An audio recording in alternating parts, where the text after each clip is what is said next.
Good morning, everyone.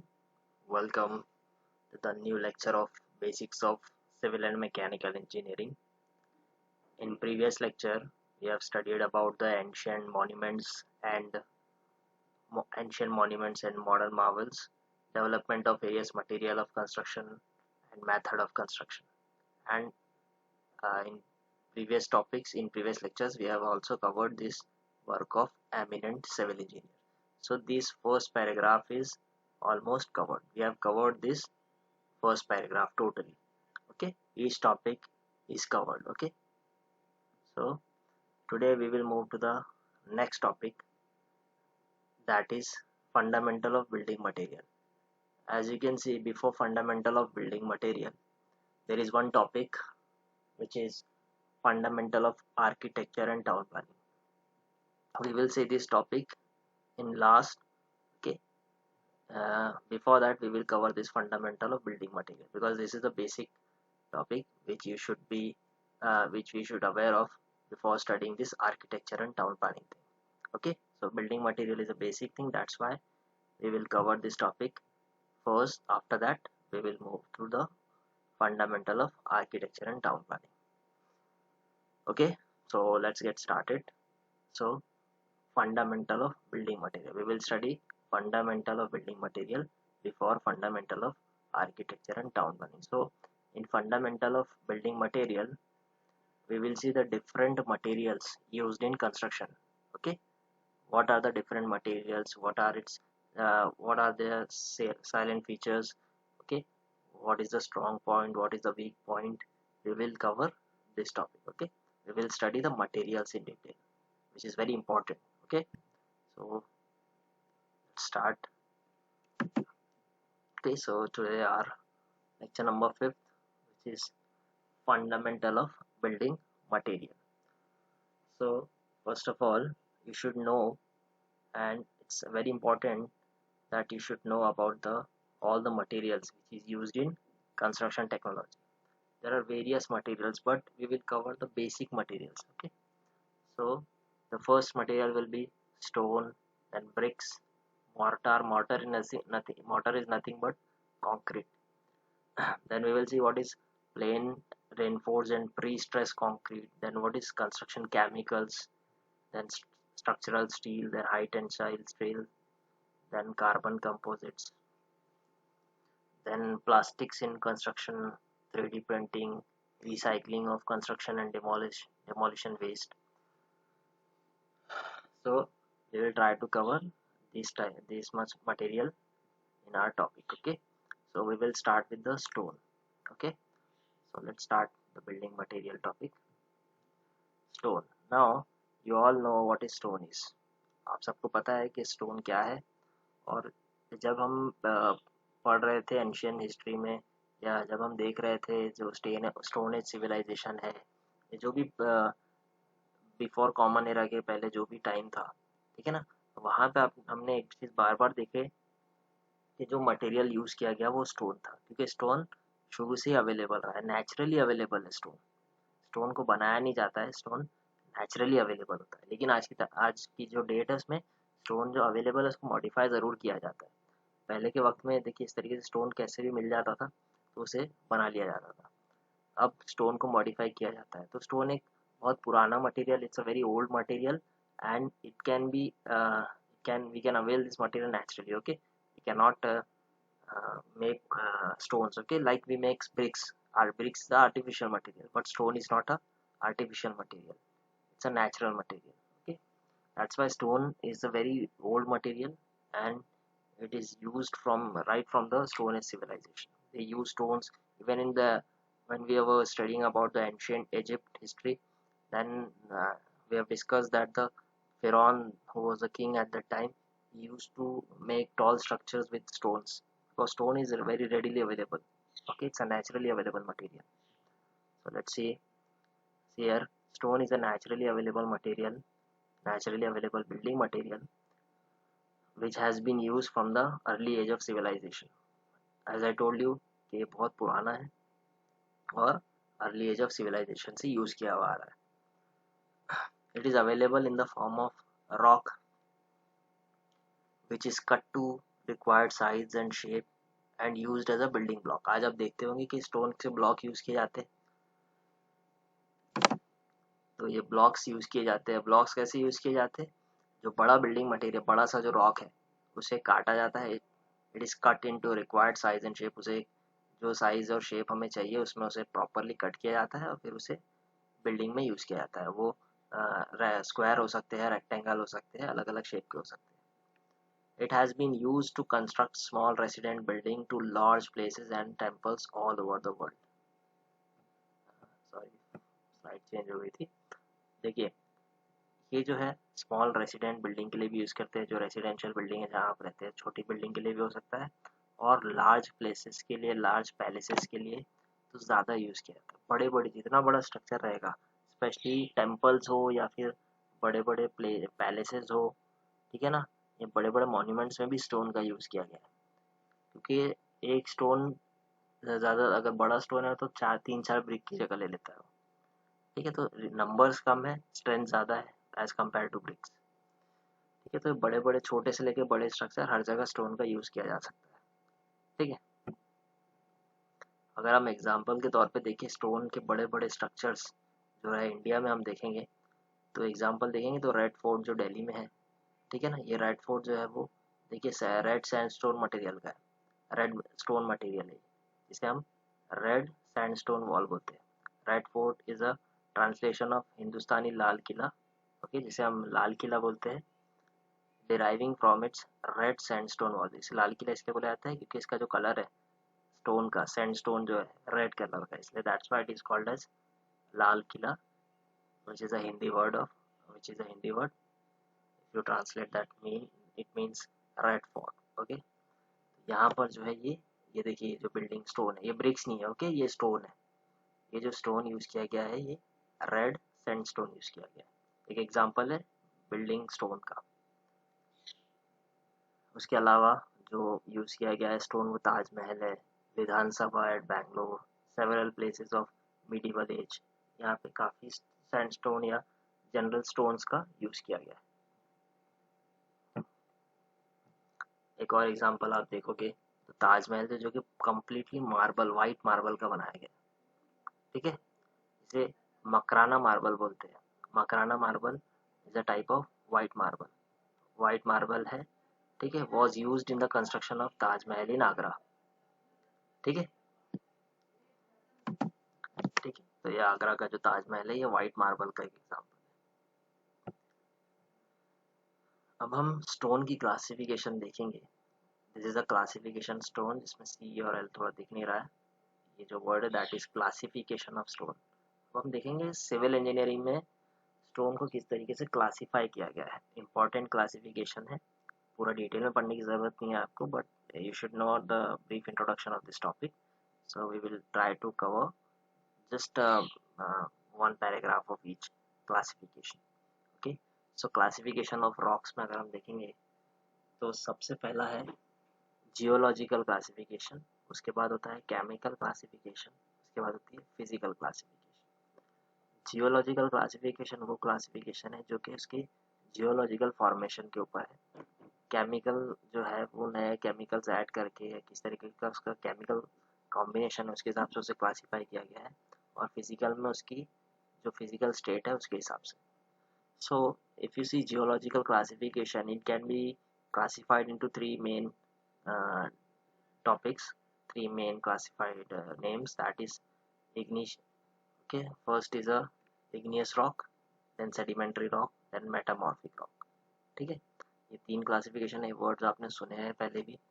After that chemical में भी तीन तरह की क्लासिफिकेशन है, पहली है सिलिशियस, दूसरी है एर्गिलेशियस, तीसरी है कैलकेरियस। तीसरी जो क्लासिफिकेशन है जो कि फिजिकल क्लासिफिकेशन है दैट इज स्ट्रैटिफाइड, अनस्ट्रैटिफाइड और फोलिएटेड रॉक। तो ये इस तरीके के टोटल 9 टाइप के रॉक्स है, अगर उनके अलग अलग क्लासिफिकेशन में करेंगे। सबसे इम्पोर्टेंट है जियोलॉजिकल क्लासिफिकेशन, ये बेसिक क्लासिफिकेशन, ठीक है। तो सबसे पहले हम देखते हैं जियोलॉजिकल क्लासिफिकेशन को देखेंगे। as I told you that geological classification is also classified into three main rocks, that is igneous, sedimentary, metamorphic। So geological classification is based on the origin of formation. Stone जो बना कैसे, किस तरीके से उसका origin हुआ है, किस तरीके से फॉर्मेशन हुआ है, उस बेसिस पे तीन तरह के क्लासिफिकेशन होते हैं, इग्नियस, सेडिमेंट्री और मेटामॉर्फिक। ये तीनों क्या है अब हम ये देखेंगे, ठीक है। सबसे पहले हम देखेंगे कि इग्नियस रॉक कैसी बनी। तो एक एग्जांपल है, ये आप पढ़ चुके हो पहले भी, ठीक है, I am just reminding you. Okay, igneous rock में देखिए क्या होता है। At the time of volcanic eruption, जो वॉल्केनिक इरप्शन होता है जो, ठीक है, मैग्मा या मोल्टेन मास जिसे बोला जाता है। At the time of volcanic eruption molten mass called as magma forcibly comes up on the earth surface of, okay, on the surface of earth at high temperature। जो मैग्मा निकलता है अंदर से, अर्थ सरफेस के अंदर से जो magma निकलता है, ठीक है ना, जब ये कूल होता है, कूल डाउन होता है, after cool down it becomes a solid मास। जब वो मैग्मा ठंडा हो जाता है तो एक तरह का सॉलिड मास बन जाता है, ठीक है, it becomes a solid mass which is called as igneous rock. जब ये मैग्मा इस तरीके से दिखे है, एक्सक्लूसिव इग्नियस रॉक किस तरीके से बनी है, magma comes out as a lava and cools on the surface. इस तरीके से जो लावा निकला है, ठीक है, ये जो लावा निकला है, ठीक है ना, वॉल्केनिक इरप्शन की वजह से जो लावा है, जब ये कूल हो जाता है, ठंडा हो जाता है, तो एक तरीके का सॉलिड मास, इस तरीके से सॉलिड मास बन जाता है, ठीक है ना, इस तरीके से सॉलिड मास बन जाता है। देखिए इस तरीके से सॉलिड मास बन जाता है, इस तरीके से देखिए रॉक चट्टाने बन जाती है, ठीक है, इस तरीके से देखिए रॉक किस तरीके से फॉर्म हो जाती है, ठीक है। तो that is the igneous rock का ये बहुत अच्छा एग्जाम्पल है इग्नियस रॉक का, ठीक है। ये ग्रेनाइट भी इग्नियस रॉक का एक एग्जाम्पल है, ठीक है। तो ये देखिए इग्नियस रॉक इस तरीके से बन जाती है। ये कब बनती है, जब लावा कूल डाउन हो जाता है। एग्जाम्पल ऑफ इग्नियस रॉक जो है वो है ग्रेनाइट है, डोलेराइट है, बसाल्ट है, ठीक है। ग्रेनाइट एक देखिए इस तरीके से, ये भी इग्नियस रॉक है, नॉर्मल रॉक जो है वो भी, ठीक है। फिर इन रॉक्स को फिनिशिंग किया जाता है, कट किया जाता है, ताकि वो बिल्डिंग ब्लॉक्स बनाया जा सके और बिल्डिंग के कंस्ट्रक्शन में यूज़ किया जा सके, ठीक है। तो ये हो गई इग्नियस रॉक के बारे में, ठीक है। अब आगे देखते हैं हम सेडिमेंट्री रॉक क्या होती है। देखिए इग्नियस रॉक हो गई, ठीक है ना, उसके बाद क्या होता है, जो रॉक है उसमें देखिए because of weathering action, weathering मतलब rain water, wind, snow, sunrays etcetera, the principal rocks are broken. जो बड़ी रॉक होती थी, जो मैग्मा से निकली है, ठीक है ना, जो बड़ी रॉक्स है वो ब्रोकन डाउन हो जाती है। ये किसी वजह से, पानी, बारिश का पानी है, विंड है, स्नो है, सनरेज की वजह से वो broken down and get deposited at the bottom of the river over the years. देखिए इस तरीके से ये जो बड़ी जो रॉक्स है वो टूट कर ट्रैवल करती है, बारिश हो, धूप हो, ठीक है, इस तरीके से पानी के अंदर जाती है और जो रिवर है, ठीक है ना, रिवर के बॉटम में डिपॉजिट हो जाती है। ये देखिए लेयर ऑफ सेडिमेंट फॉर्मेशन, ये बहुत सारी जो रॉक्स है वो नीचे रिवर के नीचे फॉर्म हो जाती है। तो इस तरीके की जो रॉक्स है उन्हें बोला जाता है सेडिमेंट्री रॉक, सेडिमेंट्स की वजह से, ठीक है ना, जो फॉर्मेशन जो होता है वो सेडिमेंटेशन की वजह से होता है। सेडिमेंटेशन इज अ प्रोसेस जिसके अंदर जो रॉक्स है, जो मटेरियल है वो नीचे डिपॉजिट हो जाता है कुछ दिनों बाद, सालों बाद या कुछ टाइम के बाद मटेरियल जब पानी के नीचे डिपॉजिट हो जाता है, इसे बोला जाता है सेडिमेंट्री रॉक्स, सेडिमेंटेशन बोलते हैं उसको दोस्तों। This kind of formation of rocks is called as sedimentary rocks. इसका जो एग्जांपल है सैंडस्टोन है, जो हमने लाल किले में अभी देखे जो स्टोन लगा था सैंडस्टोन, वो है उसका एग्जांपल है sedimentary rock. Limestone and gypsum, ये इसके कुछ एग्जांपल है। देखिए इस तरीके से सैंडस्टोन, लाइमस्टोन इस तरीके से दिखते हैं, ठीक है। जो लाल पत्थर, जो हमने लाल स्टोन देखे दैट इज सैंडस्टोन, ठीक है। अब आगे देखते हैं next, metamorphic rock. Metamorphic rock में क्या होता है, जो देखिए the rocks which are formed from the igneous rock and sedimentary rock are under influence of pressure, temperature and chemical environment. अब देखिए क्या होगा, जो रॉक बनी है किससे, जैसे कि इग्नियस हो गई है सेडिमेंट्री रॉक से, अब जब उनके ऊपर, ये देखिए इस तरीके से अगर ज़मीन के अंदर रहेगी तो प्रेशर आएगा, या कोई हीटिंग होगी या टेम्परेचर बढ़ेगा, कम ज़्यादा होगा, तो उसकी वजह से एक नई रॉक बनती है। इस तरीके से वो रॉक चेंज हो जाती है, जब प्रेशर, टेम्परेचर, हीट की वजह से इस फॉर्मेशन में वो रॉक चेंज हो जाती है। इस तरीके की रॉक को बोला जाता है मेटामॉर्फिक रॉक, जो कि इन्फ्लुएंस ऑफ प्रेशर, टेम्परेचर और केमिकल की वजह से आती है, बनती है। So these kind of rocks generally form due to the pressure, temperature, chemical environment or the other phenomena. So this formation of rock is called as metamorphic rock. और इसका जो बेस्ट एग्जांपल्स है दैट इज मार्बल. मार्बल आपने बहुत जगह सुने हैं, देखे हैं. मार्बल जो है वो मेटामॉर्फिक रॉक का एक बहुत अच्छा एग्जांपल है. उसके अलावा स्लेट जो कि घरों की छतों पे यूज होता है, जिसे हम कवेलू बोलते हैं, स्लेट्स बोल सकते हैं उसे, क्वार्टिजाइट होता है. ये सब जो है that is the example of metamorphic rock. ठीक है, आई होप आपको मेटामॉर्फिक, इग्नियस और सेडिमेंट्री समझा है. 3 बेसिक जियोलॉजिकल क्लासिफिकेशन है. You should know about this classification. This are very basic classification. ठीक है, उसके बाद हम आगे देखते हैं. देखिए एक चीज़ मैं बताना भूल गया आपको. देखिए मेटामॉर्फिक हो, सेडिमेंट्री हो, इग्नियस रॉक हो, तीनों रॉक्स की अलग अलग जो है वो स्ट्रेंथ है. उनकी जो क्रशिंग स्ट्रेंथ है वो अलग अलग स्ट्रेंथ है. तो जो उनका यूज़ है वो जो कंस्ट्रक्शन में जो यूज़ किया जाता है वो इन्हीं क्लासिफिकेशंस के ऊपर भी यूज़ किया जाता है. ठीक है, अगर बहुत ज़्यादा स्ट्रेंथ की रॉक चाहिए तो हम इग्नियस रॉक यूज़ करेंगे. अगर हमारी बिल्डिंग में हमें थोड़ा व्यू अच्छा चाहिए, थोड़ा अपीयरेंस अच्छा चाहिए, तो हम मेटामॉर्फिक यूज़ करेंगे या सेडिमेंट्री भी यूज़ कर सकते हैं. ठीक है, जो अगली क्लासिफिकेशन है केमिकल कंपोजिशन के हिसाब से. हम जो रॉक्स है उनके केमिकल कंपोजिशन के हिसाब से उन्हें 3 क्लासिफिकेशन, उन्हें उनकी जो क्लासिफिकेशन है वो 3 पार्ट में की गई है. पहली है सिलीशियस रॉक, दूसरी है कैलकेरियस रॉक और तीसरी है एर्गिलेशियस रॉक. ठीक है, तो ये 3 तरह की रॉक्स हैं. On the basis of their chemical composition engineers prefer to classify rocks as siliceous, argillaceous and calcareous. ठीक है, ये 3 तरह की रॉक्स हैं.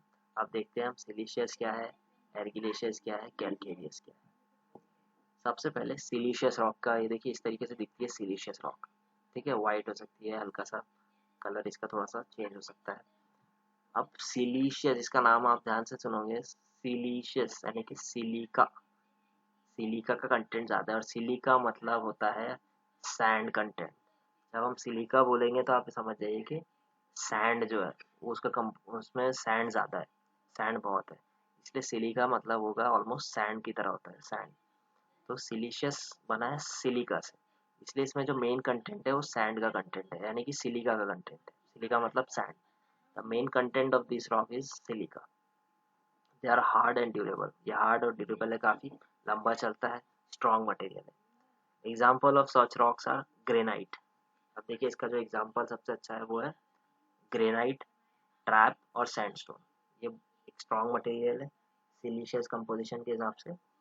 ठीक है ना, ग्रेनाइट है, ट्रैप है और सैंडस्टोन इसका एक एग्जाम्पल है सिलिशियस रॉक का. आगे देखेंगे एर्गिलेशियस रॉक. ये जो है इसमें एर्गी, एर्गिल या एर्गी का मीनिंग होता है क्ले. ठीक है ना, मिट्टी, इसलिए इसे एर्गिलेशियस रॉक बोला जाता है. तो अगर इसका मीनिंग एर्गिलेशियस है, इसका मतलब इसमें जो कंटेंट है वो क्ले का ज़्यादा है. तो देखिए the main constituent of this rocks is argi, argil, जिसका मीनिंग होता है क्ले. तो इस तरीके से लैटेराइट, देखिए लैटेराइट आपने देखे होंगे इस तरीके से दिखता है. और ये आपने बहुत ज़्यादा देखे स्लेट, जो कि फ्लोरिंग में भी यूज़ किया जाता है, छतों पे भी कई दफ़ा यूज़ किया जाता है. यह है स्लेट मटेरियल. ठीक है ना, आज भी वरांडा वगैरह में, घरों के वरांडाज में स्लेट का यूज़ किया जाता है. काफ़ी स्ट्रॉन्ग मटेरियल है स्लेट भी. ठीक है, ये मिट्टी से बना, क्ले से बना है. ठीक है, these stones are hard and durable but they are brittle. ये जो है वो टूट सकता है. ठीक है ना, ब्रिटल है, आप इसके ऊपर कोई हथौड़ा मारोगे तो फट से टूट जाएगा. they cannot withstand shock. Example of such rocks are slates and laterite. ये सबसे बेस्ट एग्जाम्पल है एर्गिलेशियस की. याद रखिए सिलीशियस यानी कि सिलिका, एर्गिलेशियस, एर्गिल मतलब होता है clay.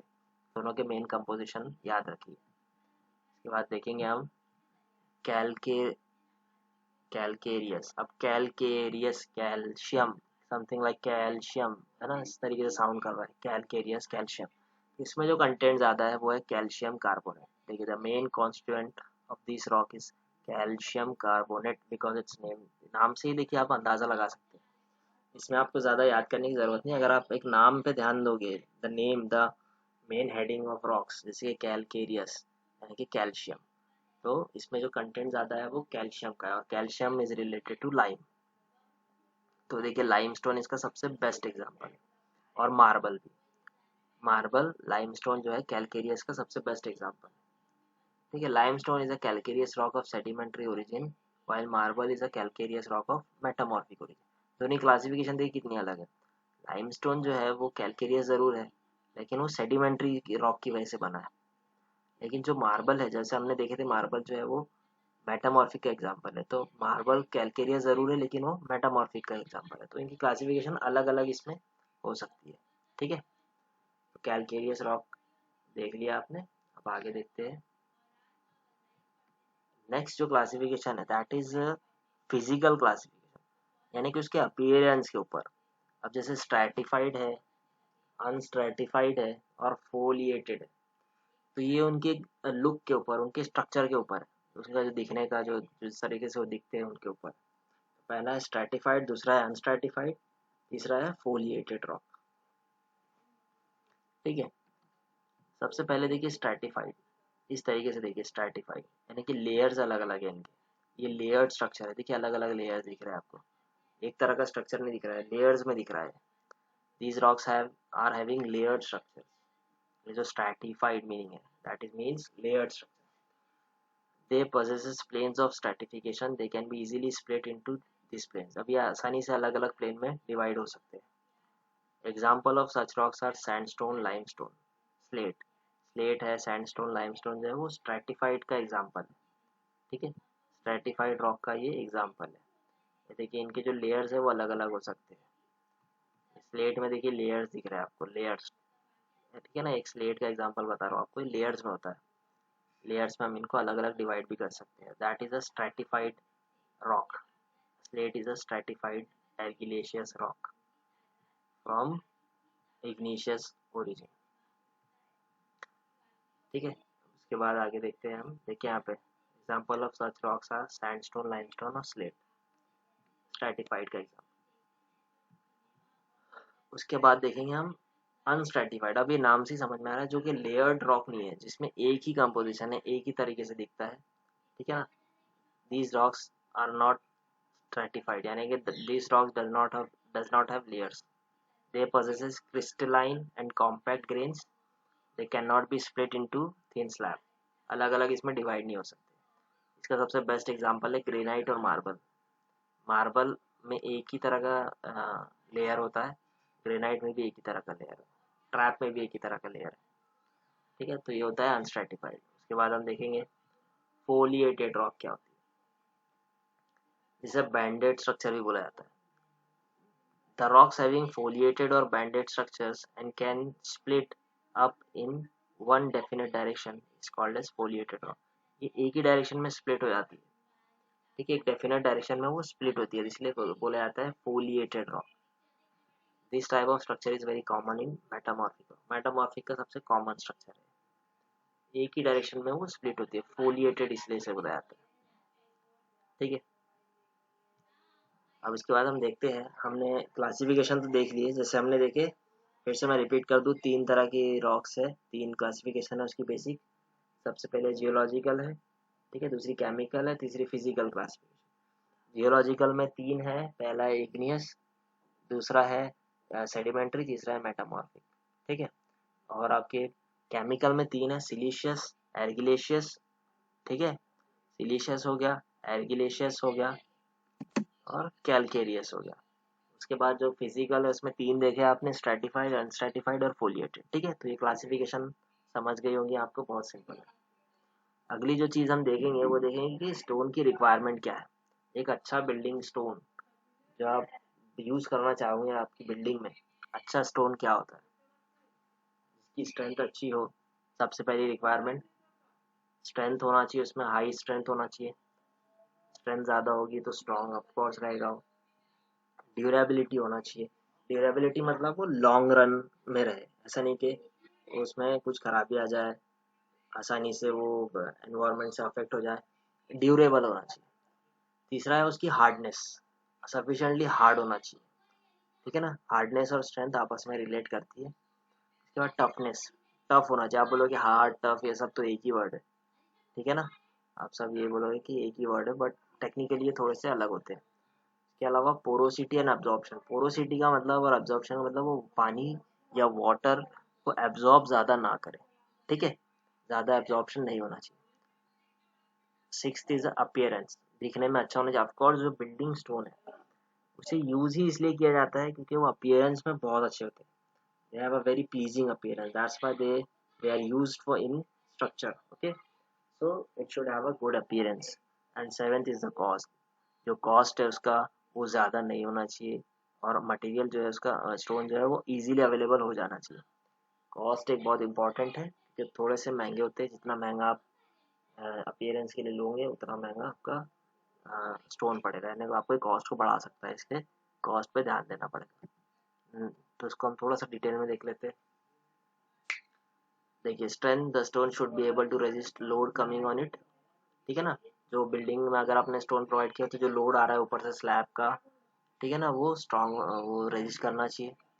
Ordinarily this is not for primary concern since all the stone are having good strength. जो स्टोन है भारी है, उसका वेट ज़्यादा होने की वजह से वो स्ट्रेंथ तो उसकी है ही. ठीक है. इसके अलावा durability, the stone selected should be capable of resisting adverse effect of natural forces like wind, rain, heat. तो इसमें स्ट्रांग होना चाहिए, ड्यूरेबल होना चाहिए. ठीक है ना. हार्ड होना चाहिए. The stone used in floors and pavement should be able to resist abrasive forces caused by movement of man material over them.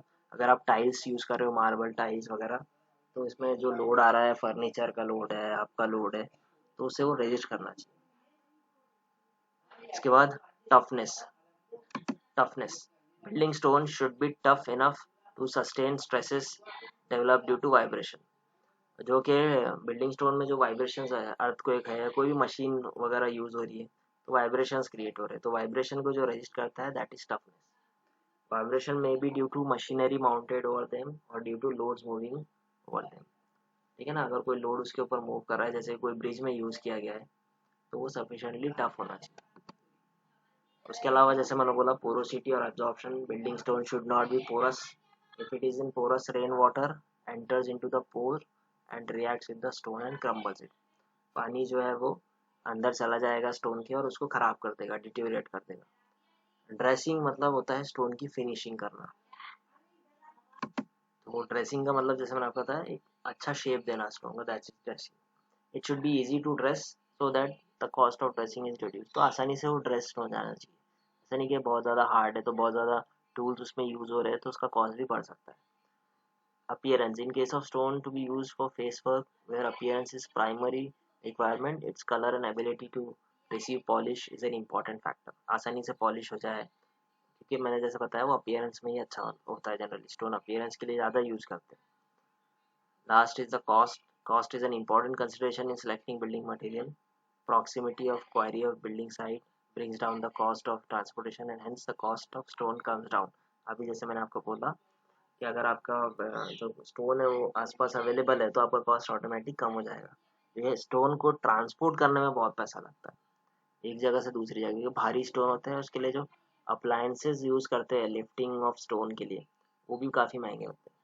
तो जो स्टोन है वो आसानी से ट्रांसपोर्ट हो जाए या जितना पास रहे, प्रॉक्सिमिटी में रहे साइट के, उतना अच्छा है. क्वेरी जहाँ से स्टोन निकाले जाते हैं वहाँ पे वो आसपास उसके साइड रहे तो कॉस्ट बहुत कम हो जाएगा. ठीक है. तो ये था स्टोन के बारे में. आज हमने स्टोन पढ़े. अगली बार हम मटेरियल 2-3 मटेरियल साथ में लेंगे. स्टोन थोड़ा सा बड़ा था इसलिए इसको हमने अलग एक इसमें लिए. नेक्स्ट टाइम हम और ज़्यादा मटेरियल को ऐड करेंगे. Okay. So thank you so much. अगर कुछ नहीं समझा है तो आप लोग मुझे पूछ सकते हो. ठीक है. Okay. Thank you so much.